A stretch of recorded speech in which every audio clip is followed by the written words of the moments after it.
Hello guys, welcome back to my another vlog. നമ്മളിപ്പോൾ നിൽക്കുന്നത് വേങ്ങണ്ടിയൂരല്ല, പറശ്ശിനിക്കടവാണ്.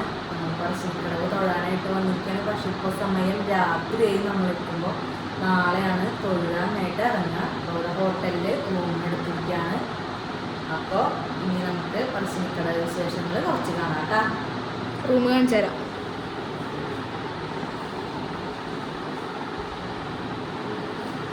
Bathroom,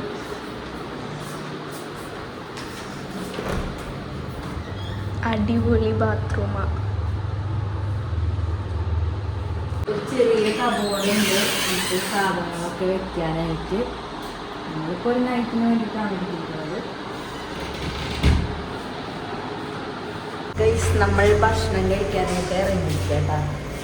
ഭക്ഷണം കഴിച്ച് വന്നിട്ട് വേണം നമുക്ക് റെസ്റ്റ് എടുത്ത് നാളെ നേരത്തെ എണീറ്റിട്ട് വേണം തൊഴാനായിട്ട് ഇറങ്ങാനായിട്ട്. ഇതാണ് കേട്ടോ നമ്മളെടുത്തിട്ടുള്ള hotel, Kumar Parassini tourist home. Good morning. നമ്മൾ ഇന്ന് വന്ന ദിവസം ഭയങ്കര തിരക്കുള്ള ദിവസമാണ്. ശനിയാഴ്ച നല്ല തിരക്കാണ്, കാരണം തൊഴാനൊന്നും മര്യാദയ്ക്ക് പറ്റിയില്ല. നമ്മളിങ്ങോട്ട് ഓട്ടോറിക്ഷയിലാണ് വന്നത്. വണ്ടിയൊന്നും എടുത്തില്ല, വണ്ടിയൊന്നും പാർക്ക് ചെയ്യാനുള്ള സ്ഥലമില്ല ഇവിടെ. ഒരു കണക്കിന് തൊഴുതു. മുത്തപ്പൻ്റെ അനുഗ്രഹമൊന്നും മേടിക്കാൻ പറ്റില്ല. തിരിച്ച് ഹോട്ടലിലേക്ക് പോവാട്ടോ.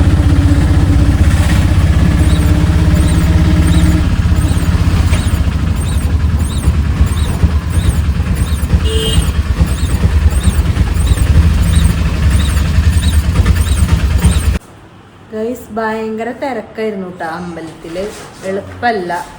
നമ്മുടെ ഗുരുവായൂർ അമ്പലത്തിൽ എന്ന് പറഞ്ഞാൽ ഒരു ലൈനിൽ ഒരു വശത്തു കൂടെ പോവുക, ഒരു വശത്തു കൂടെ വരിക. ഇത് അങ്ങനെയല്ല, വരവും പോക്കൊക്കെ ഒരേ സ്ഥലത്ത് കൂടെ. നല്ല ഇടി മേളായിരുന്നു. ഒരു കണക്കിന് തൊഴുതു പോന്നു.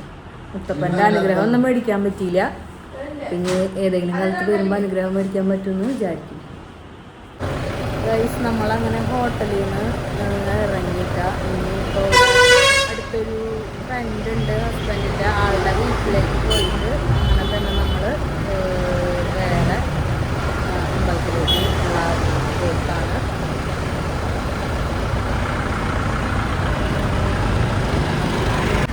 ഗൈസ്, ഞങ്ങളങ്ങനെ പറശ്ശിനിക്കടവെന്ന് പോവാണ് കേട്ടോ. അപ്പോൾ ഇനി അടുത്തത് രാജരാജേശ്വരി അമ്പലത്തിലേക്കാണ് പോകുന്നത്. അവിടെ പെണ്ണുങ്ങൾക്ക് ഈ സമയത്ത് പോയി കഴിഞ്ഞാൽ തൊഴാൻ പറ്റുകയെന്ന് പറയുന്നത്. എന്നാലും പോയി നോക്കാം. നമുക്കിങ്ങനെ കുമ്പിട്ട് നിന്നിട്ട് നമ്മുടെ അകത്തേക്ക് നോക്കി കഴിഞ്ഞാൽ വിഗ്രഹം കാണാമെന്ന് പറഞ്ഞു. അപ്പോൾ അവിടെ എത്തിയിട്ട് കാണാം.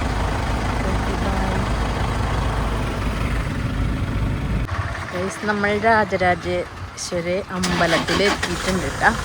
ഇവിടെ തൊഴാനായിട്ട് പോവാണ്. ഇവിടെയും അത്യാവശ്യം തിരക്കുണ്ട്. ഇപ്പോൾ വെക്കേഷൻ സമയമായ കാരണം ഇവിടെ തിരക്കാണ്.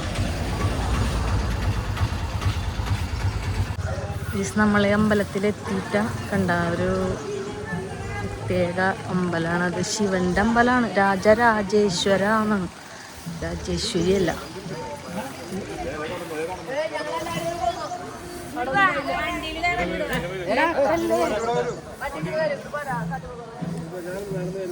കിട്ടിയില്ല.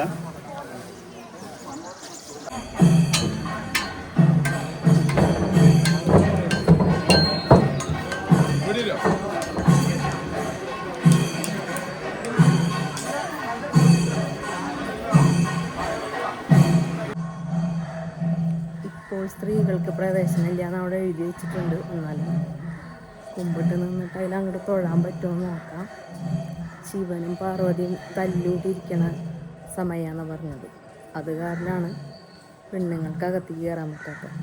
വൈകുന്നേരം കയറാൻ പറ്റുള്ളൂ. ഗൈസ്, നമ്മൾ പുറത്ത് നിന്നിട്ട് തൊഴുതു കൂട്ടാം. അത്യാവശ്യം കാണാൻ പറ്റുന്നുണ്ട് പുറത്ത് നിന്നിട്ട്. അങ്ങനെ നമ്മൾ ഇതാണ് ഇവിടെ വഴിപാടിൻ്റെ ചെയ്യണ സ്ഥലം. ഈ സമയത്ത് ആണുങ്ങൾക്ക് പെണ്ണുങ്ങളുടെ ശല്യമില്ലാണ്ട് സുഖമായിട്ട് കയറി തൊഴാം. അങ്ങനെ ഒരു അമ്പലമാണ്.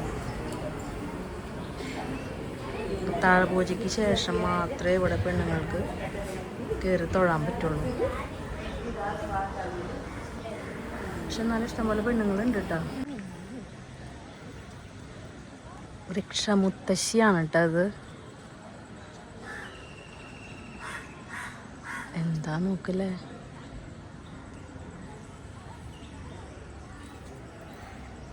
ഇവിടെ എഴുതി വെച്ചിട്ടുണ്ട് അതിൻ്റെ കാര്യങ്ങൾ.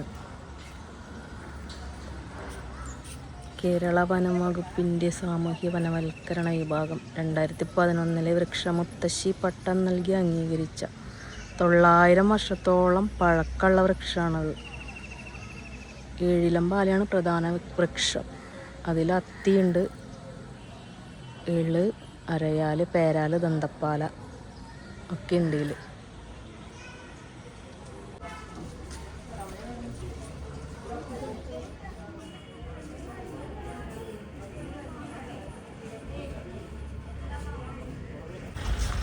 അങ്ങനെ നമ്മൾ ഈ അമ്പലത്തിൽ നിന്ന് പോവാണ് ഗൈസ്.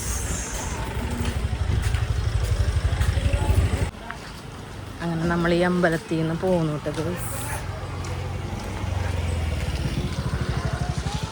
അപ്പോൾ ഈ വ്ളോഗ് നിങ്ങൾക്ക് ഇഷ്ടപ്പെട്ടു എന്ന് വിചാരിക്കണം.